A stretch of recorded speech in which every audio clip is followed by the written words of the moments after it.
Assalamualaikum warahmatullahi wabarakatuh. Perkenalkan, nama saya Rahma Indah Maudina dengan NIM 558. Di sini saya akan menjelaskan terkait tujuan pemidanaan menurut pasal 51 KUHP, yang dimana terdapat 4 tujuan, dan saya akan menjelaskan terkait pemasyarakatan pembinaan, lalu menyelesaikan konflik yang ditimbulkan akibat tindak pidana, dan yang terakhir itu menumbuhkan rasa penyesalan bagi pelaku. Yang pertama, terkait pemasyarakatan pembinaan, di mana tujuan ini yang menekankan pada usaha pemasyarakatan terpidana melalui pembinaan dan pembimbingan yang merupakan manifestasi dari paradigma baru pemidanaan yang menggeser orientasi dari sekedar pembalasan menuju rehabilitasi. Dan pemidanaan dalam konteks ini tidak lagi dipandang sebagai instrumen pemisahan sosial yang bertujuan untuk mengisolasi pelaku kejahatan dari lingkungan masyarakat, tetapi sebagai mekanisme negara untuk mengembalikan pelaku ke dalam tatanan sosial dengan identitas yang diperbaiki. Dan dalam perspektif ini, terpidana diposisikan sebagai subjek yang memiliki kapasitas untuk berubah dan berkembang, sehingga sistem pemidanaan wajib menyediakan kondisi yang memungkinkan proses transformasi tersebut berlangsung secara efektif dan manusiawi.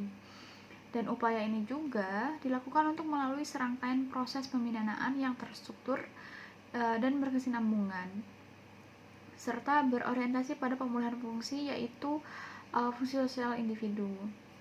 Pemidanaan tersebut mencakup dimensi moral, spiritual, edukasional, vokasional, psikologis, hingga sosial kultural.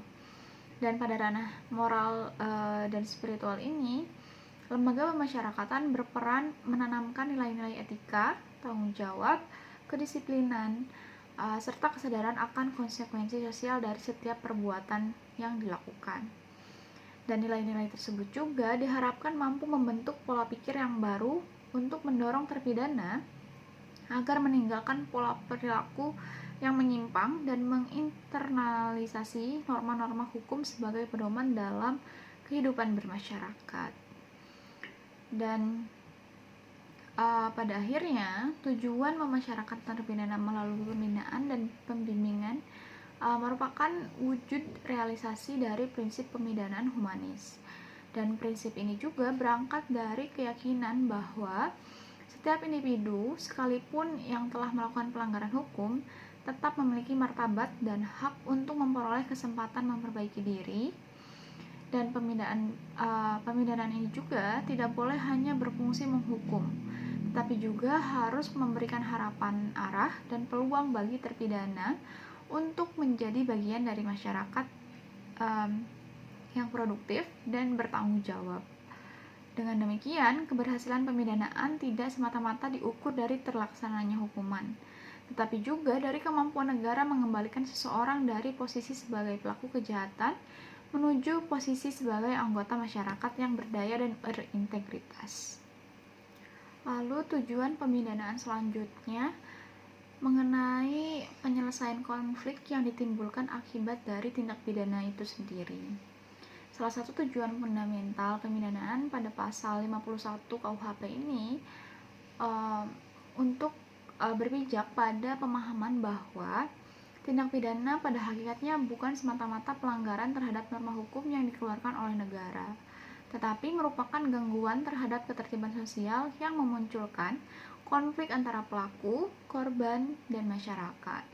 Dalam rangka pemikiran ini, kejahatan dipandang sebagai peristiwa sosial yang melahirkan ketidakseimbangan, ketegangan, dan keretakan hubungan sosial. Sehingga, pemidanaan harus diberi orientasi yang mampu mengatasi dampak-dampak tersebut secara komprehensif, tidak hanya melalui penjatuhan hukuman, tetapi juga melalui upaya pemulihan atas konflik yang terjadi, di mana konflik yang ditimbulkan itu seringkali berwujud dalam berbagai bentuk seperti kerugian material, penderitaan psikologis, gangguan rasa aman, serta hilangnya kepercayaan terhadap tatanan sosial maupun institusi hukum. Dan dalam masyarakat yang menghargai nilai-nilai harmoni dan solidaritas sosial, konflik-konflik tersebut dapat menimbulkan menimbulkan luka sosial yang berkepanjangan apabila tidak ditangani secara tepat. Oleh karena itu, pemidanaan diarahkan untuk melakukan serangkaian langkah yang tidak hanya menegaskan kesalahan pelaku, tetapi juga mengatasi dampak yang ditimbulkan kepada korban dan masyarakat luas. Dengan kata lain, penyelesaian konflik melalui pemidanaan merupakan proses yang mencakup upaya untuk merestorasi keseimbangan sosial yang terganggu akibat tindak pidana. Lalu untuk mencapai tujuan tersebut, pemidanaan perlu berfungsi sebagai alat yang memediasi hubungan antara pelaku, korban, dan masyarakat. Dan pemidanaan juga bukan hanya sebuah reaksi represif yang menempatkan pelaku pada posisi yang berhadapan dengan negara, melainkan mekanisme yang memungkinkan terjadinya dialog, pemulihan, dan penyelesaian. Penyelesaian konflik melalui pemidanaan juga mencakup pengembalian hak-hak korban, baik yang bersifat material maupun imaterial, melalui mekanisme ganti rugi restitusi atau kompensasi. Negara berupaya memastikan bahwa kerugian yang dialami korban dapat dipulihkan secara profesional. Dan ketika korban mendapatkan pengakuan dan pemulihan yang layak, kepercayaan terhadap sistem hukum akan meningkat, sehingga stabilitas dan ketertiban sosial dapat terjaga dengan lebih baik. Selain itu juga, penyelesaian konflik yang ditimbulkan oleh tindak pidana harus memperhatikan dimensi psikologis serta sosial kultural, di mana melatar belakangi terjadinya konflik itu sendiri. Dan tindak pidana seringkali menimbulkan trauma, stigma, dan perpecahan sosial yang tidak dapat diselesaikan hanya dengan menjatuhkan hukuman penjara kepada pelaku. Oleh karena itu, sistem pemidanaan harus membuka ruang bagi program-program yang bersifat pemulihan psikis dan hubungan sosial, seperti mediasi, dialog restoratif, atau rekonsiliasi komunitas. Dan program-program tersebut juga bertujuan untuk menciptakan pemahaman dan sikap saling menerima antara pelaku dan korban, yang sekaligus memulihkan rasa aman dan kohesi sosial dalam masyarakat. Lalu selanjutnya terkait tujuan dari pemidanaan itu sendiri untuk menumbuhkan rasa penyesalan bagi pelaku, di mana menumbuhkan rasa penyesalan pada pelaku itu merefleksikan dimensi etik dan psikologis dari pemidanaan dalam kerangka hukum pidana modern, di mana pemidanaan tidak dipahami hanya sebagai instrumen pembalasan atau perbuatan melanggar hukum, tetapi juga sebagai mekanisme yang dirancang untuk mendorong transformasi moral pada diri terpidana. Dalam perspektif ini, penyesalan bukan sekadar manifestasi emosional, melainkan proses internalisasi nilai-nilai hukum, moral, dan sosial yang menjadi dasar tatanan masyarakat. Dengan demikian, pemidanaan diarahkan untuk menstimulasi kesadaran pelaku akan kesalahannya, di mana mengakui dampak perbuatannya terhadap korban dan memotivasi perubahan perilaku ke arah yang lebih bertanggung jawab. Penyesalan dalam konteks pemidanaan memiliki signifikasi yang sangat penting karena menjadi titik awal dari proses rehabilitasi dan reintegrasi sosial itu. Lalu seorang pelaku yang menyesali tindakannya menunjukkan kesiapan untuk memperbaiki diri, menerima konsekuensi hukum, dan tidak lagi mengulangi kesalahan yang sama di masa depan.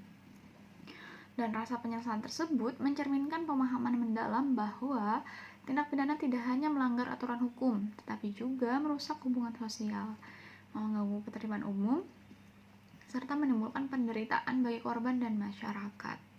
Oleh karena itu, pemidanaan harus menyediakan kondisi yang mendukung terjadinya refleksi diri, introspeksi moral, dan pengakuan atas dampak sosial tindakan kriminal. Dan untuk mencapai tujuan tersebut, pemidanaan tidak cukup untuk dilakukan melalui pendekatan hukum fisik atau pembatasan kebebasan semata-mata. Dan sistem pemasyarakatan harus menyediakan lingkungan yang kondusif bagi proses internalisasi nilai, dengan melalui pendidikan moral, konseling psikologis, program religius, dan pembinaan sosial. Terpidana diarahkan untuk menyadari penyebab perilaku penyimpangnya serta memahami konsekuensi yang ditimbulkannya terhadap pihak lain. Dan penyesalan juga berkaitan erat dengan pembebasan rasa bersalah. Dan rasa bersalah yang tidak dikelola dengan baik dapat menghambat proses rehabilitasi dan mengakibatkan ketidakstabilan emosional serta kecenderungan residivisme. Oleh karena itu, pemidanaan diarahkan tidak hanya menumbuhkan penyesalan tetapi juga menyediakan jalan bagi pelaku untuk mengatasi rasa bersalah tersebut melalui proses pemulihan moral. Dan oleh karena itu, lembaga pemasyarakatan wajib melaksanakan pembinaan yang tidak semata mengandalkan metode koersif, tetapi juga mengutamakan pendekatan edukatif, persuasif, dan terapi untuk membentuk kesadaran moral yang jenius. Terima kasih. Wassalamualaikum warahmatullahi wabarakatuh.